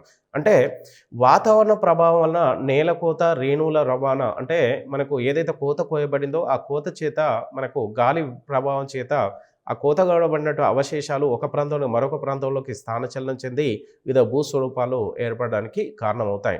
ఇలా కోత కోయబడినటువంటి మనకు భూ ఉపరితలములో ఉన్నటువంటి అవశేషాలను గాలి ద్వారా వాతావరణ ప్రభావం చేత మరొక ప్రాంతంలోకి ప్రవేశించగా అవి వివిధ రకాల ఆకారాల్లో ఏర్పడుతుంది. ఇలా ఒక ప్రాంతంలో కోత కోయబడినటువంటి మనకు వివిధ అవశేషాలను మనకు జనరల్గా ఆ కోత కోయబడ్డ ప్రాంతాన్ని వికోసీకరణ ప్రక్రియ అనే పేరుతోని జనరల్గా పిలుస్తూ ఉంటారు. శిలా శైథిల్యం వాతావరణ శక్తుల వల్ల రాళ్ళు ఛిద్రమయ్యే ప్రక్రియ. ఇది రాళ్ళు వేడెక్కినప్పుడు వ్యాకోచిస్తాయి. శిలా శైథిల్యం చల్లబడినప్పుడు సంకోచిస్తాయి. జనరల్గా శిలా ఉపరితలం అనేది అత్యధిక ఉష్ణోగ్రత ఉన్నప్పుడు వ్యాకోచం చెందడం, మనకు ఆ వేడికి మనకు వేడి తగ్గగానే అవి సంకోచం జరగడం అనేది సహజంగా సంభవిస్తుంది. ఇలా జరగడానికి కారణాలు తీసుకుంటే వాతావరణ శక్తులైనటువంటి మనకు అత్యధిక ఉష్ణోగ్రత మనకు ఎత్తైన ద్వితీయ భూస్వరూపాలపైన ప్రభావం చూపి ఆ ప్రభావం ఫలితంగా వేడెక్కి ఆ ఉపరితల ప్రాంతంలో మనకు ఆ వేడికి ఆ రాతి ఉపరితలము మనకు పెచ్చులుగా లేవడం ఆ తర్వాత చల్లబడ్డప్పుడు అది మన అంటే వ్యాకోచించి సంకోచించడం వల్ల ఆ కొండ రాతి ఉపరితలము పెచ్చలుగా లేసి వికోశీకరణం చెందడాన్ని శిలా శైథిల్యం అనే పేరుతోని సహజంగా పిలుస్తారు. ఈ క్రియ ఎల్లవెల్లడ జలంతో అవి పెలుసుగా మారుతాయి. అంటే వ్యాకోచం సంకోచం చెందడం చేత ఉష్ణోగ్రతకు అవి మనకు పెలుసుగా కొన్ని సంవత్సరాల నుండి ఈ చర్య జరగడం వలన ఆ ఉపరితలం రాతి ఉపరితలము పెలుసుగా మారి ముక్కలు అవుతూ అది ఆ ముక్కలు కాబడిన ఆ అవశేషాలు ఒక ప్రాంతం నుండి మరొక ప్రాంతానికి గాలి ద్వారా మనకు చేరవేయడం జరుగుతుంది. దీనికి నీళ్లు, గాలిలో తేమ కూడా ఈ ప్రక్రియ దోహదం చేస్తాయి. అంటే వివిధ వ్యాకోచం సంకోచం జరిగే క్రమంలో గాలిలో తేమ కూడా ఈ ప్రక్రియకు అనేది సహజంగా మనకు ఉపయోగపడుతుంది, సాయం చేస్తుంది. రాళ్ళలోని రసాయనాలతో నీళ్లు ప్రతిచర్య చెంది వాటిని మరింత బలహీనపరుస్తాయి. అంటే ఏదైతే రాళ్ళలో వర్షాకాలంలో నీరు అంటే వరదల కారణంగా మనకు ఆ నీటిలో జలంలో మనకు ఉప్పు నీరు, సోడియం క్లోరైడ్ మరియు మెగ్నీషియం వంటి ఎన్నో రకాల క్లోరిన్, అయోడిన్ వంటి మనకు వివిధ ఖనిజాల ఫలితంగా ఆ నీరు రాతి శిలలపైన ప్రభావం చూపి రసాయనిక చర్య చెంది ఆ రాతి శిలలు మరింత బలపడడానికి జలాలలో ఉన్నటువంటి మనకు వివిధ లవణాలు కారణాలు అవుతాయి. రాళ్ళు బలహీనమయ్యి పగిలిపోతూ ఉన్నటువంటి ప్రక్రియనే శిలా శైథిల్యం అంటారు. క్రమక్షయం వాన, నది ప్రవహిస్తున్న భూగర్భ జలము, సముద్ర అలలు, హిమనదాలు వంటి అనేక రూపాల్లో నీళ్లు ప్రభావం చూపుతూ ఉంటాయి. అంటే నదులు, వర్షము, వరదలు, ప్రవహిస్తున్న భూగర్భ జలము, సముద్ర అలలు, హిమనీ నదాలు అంటే ఎత్తైన ప్రాంతంలోని మంచు కిందికి దొర్లే క్రమంలో మనకు భూ ఉపరితలంలో ఎన్నో రకాల భూస్వరూపాలను ఏర్పరుస్తూ ఆ భూస్వరూపాలపైన ఈ బాహ్య శక్తులు తమ ప్రభావం అనేది చూపుతూ ఉంటుంది. గాలి కూడా గాలులు, ఈదురుగాలులు, తుఫాన్లు గాలు వంటి అనేక రూపాలను తీసుకొస్తాయి. గాలి కూడా ఎన్నో రూపాల్లో అది మన పయనిస్తుంటుంది. గాలులు, ఈదురుగాలు అనే తుఫాన్ గాలులను ఎన్నో రూపాల్లో అవి ప్రవహిస్తూ మనకు శిలావరణం పైన ఎన్నో రకాల భూస్వరూపాలు వేయడానికి కారణాలు అవుతున్నాయి. ఈ నీరు, గాలి శక్తుల కారణంగా భూ ఉపరితలం పైపొరలు కొట్టుకుపోవడాన్ని క్రమక్షయం అంటారు. ఈ నీరు, గాలి వంటి బాహ్య శక్తుల వలన ఉపరితలం పైపొర కొట్టుకుపోవడాన్ని జనరల్గా క్రమక్షయం అనే పేరుతోని పిలుస్తారు. ఇక రవాణా, కోతకు గురైన రాళ్ళు, కంకర, వనరు వంటి వాటిని గాలి, నీళ్లు, నదులు, గాలులు, అలలు మూసుకుపోవడాన్ని రవాణా అనే పేరుతోని సహజంగా పిలుస్తూ ఉంటారు. ఇక నిక్షేపణ ఏవైతే మనకు శిలా శైథిల్యం జరిగిందో అవి ఒక ప్రాంతం నుంచి మరొక ప్రాంతంలోకి మనకు అవి పయనిస్తూ ఉంటాయి. జనరల్‌గా వివిధ బాహ్యశక్తులు రాళ్ళ నుంచి పై పొరల నుంచి విడిపోయిన రేణువులు గాలి, నీటితో పాటు కొట్టుకుపోయి వాటి వేగం తగ్గినప్పుడు వాటిని మేట వేస్తుంది. ఏవైతే శిలా శైథిల్యం అనొచ్చు, నిక్షేపణం అనొచ్చు, అంటే పై పొరలు రాళ్ళ ఉపరితలం నుంచి మైదాన ప్రాంతం నుంచి పై పొరల నుంచి ఏదైతే విడిపోతుందో ఆ విడిపోయిన వాటిని రేణువులు అనే పేరుతో పిలుస్తాంటూ రేణువులు గాలి నీటితో పాటు కొట్టుకుపోయి వాటి వేగం తగ్గగానే మనకు ఇద పల్ల ప్రాంతంలో వాటిని సహజంగా మేట వేస్తుంది. ఇలా మేట వేసిన మట్టి వల్ల మైదానాలు నదీ ప్రాంతాలు సహజంగా ఏర్పడుతూ ఉంటాయి. కోతకు గురైన దాంట్లో చాలా వరకు నదుల ద్వారా సముద్రాలకు చేరి సముద్రపు నేలలో ఇది పొరలు పొరలుగా నిక్షేపితమై కాలక్రమంలో అవక్షేప శిలలుగా మారుతుంది.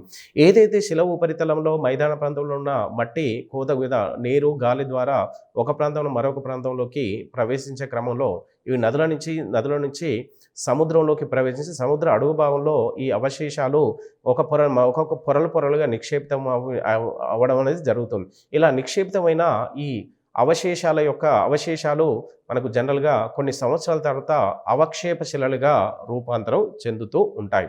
నీటి ప్రవాహం వాలు ఎక్కువగా ఉన్న ప్రాంతాల్లో నదీ ప్రవాహం వేగంగా ఉండి కొండను నిలువుగా కోత గురి చేస్తుంది అనేది సహజంగా జరుగుతూ ఉంటుంది. ఫలితంగా లోతైన లోయలు ఏర్పడుతుంది. దీన్ని వి ఆకారపు లోయ అంటారు. ఈ చాప్టర్ శిలావర్ణం అనేది సహజంగా మనకు భూ అంతర్భాగం నుంచి ఏదైతే ఫలక సిద్ధాంతం ద్వారా ఊర్ధ్వముఖంగా పైకి లేచి మనకు అగ్నిపర్వతాలు భూకంపాల ఫలితంగా ఊర్ధ్వముఖంగా మనకు 3 రకాల భూస్వరూపాలు ఏర్పడుతూ ఉంటాయి. ఈ 3 రకాల భూస్వరూపాలు శిలా భూస్వరూపాలుగానే చెప్పడం జరుగుతుంది. మొదటి మనకు శ్రేణి భూస్వరూపాలు ఖండాలు, సముద్రాలు. రెండవ ద్వితీయ శ్రేణి స్వరూపాలు అంటే పర్వతాలు, కొండలు, గుట్టలు, మైదానాలు. మూడవ పర్వత శ్రేణి అంటే మనకు లోయలు, మనకు పీఠభూములు, చిన్న చిన్న పల్ల ప్రాంతాలు, లోయలు వాటిని చూడవచ్చు. అయితే ఈ 3 రకాల భూస్వరూపాలు అంతర్భాగం నుంచి ఊర్ధ్వముఖంగా ఏర్పడడానికి అతి ప్రధాన కారణం తీసుకుంటే ఫలక విరూపాకార బలాలు ప్రధానంగా మనకు దోహదం చేస్తూ ఉంటాయి. ఈ భూస్వరూపాలు వివిధ బాహ్యశక్తుల ద్వారా వాటి యొక్క ఉపరితలం అనేది సహజంగా బాహ్యశక్తుల ద్వారా మనకు ఆ ఉపరితలంలో ఉన్నటువంటి ఈ భూస్వరూపాలు వాటి యొక్క ఎత్తు తగ్గడం అనేది సహజంగా బాహ్యశక్తుల జరుగుతూ ఉంటుంది. మనకు శిల ఉపరితలం అనేది వ్యాకోచం సంకోచం ఫలితంగా అత్యధిక ఉష్ణోగ్రత ఫలితంగా వ్యాకోచ సంకోచం జరిగి పెలుసుగా మారి శిల ఉపరితలంలో ఉన్నటువంటి వివిధ భాగాలు మనకు నీటితో పాటు మనకు గాలితో పాటు కొట్టుకుపోయి మరొక ప్రాంతంలో నిక్షేపితం అవుతుంటాయి. అదేవిధంగా మైదాన ప్రాంతంలో ఉన్నటువంటి కోతకు గురైనటువంటి మట్టిని అవి సముద్ర తీర ప్రాంతంలో డెల్టా ప్రాంతంలో ఉన్నటువంటి కొంత భాగము సముద్రంలో మేట వేయగా అవక్షేప శిలలుగా ఏర్పడుతూ ఉంటాయి. ఏదైతే శిలావర్ణంలో మిగిలిన కొంత భాగం అనేది కొంత ఉంది, నెక్స్ట్ క్లాస్లో చూడడం జరుగుతుంది.